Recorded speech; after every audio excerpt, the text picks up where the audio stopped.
വള്ളക്കാക്ക്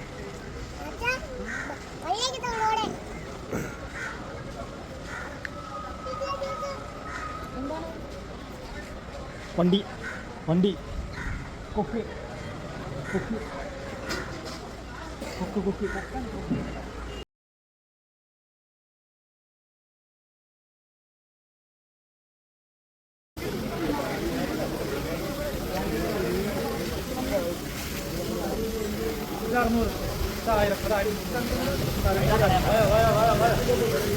കൊടുത്തോ ഓക്കെ 200 കൊടുത്തോ കൊണ്ടേ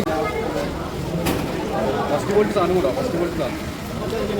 ആ 300 രൂപ കൊണ്ടായി എന്നാൽ അവധിയുടെ പേരില്ലേ മാർക്കറ്റില്ല ഞങ്ങൾ എക്സ്പോർട്ടിൻ്റെ കമ്പനി അവധിയാണ് അതിൻ്റെ പേര് ചെന്നൈ സാധനം ആരും വിൽക്കുന്നുണ്ട് കാരണം ഞങ്ങളിവിടെ കൊടുക്കില്ല മുതലാവില്ല അവിടെ വിൽക്കുന്നത് സർവീസ് വേണം കട്ട് ചെയ്ത് ഞങ്ങൾക്ക് കറങ്ങിയിട്ട്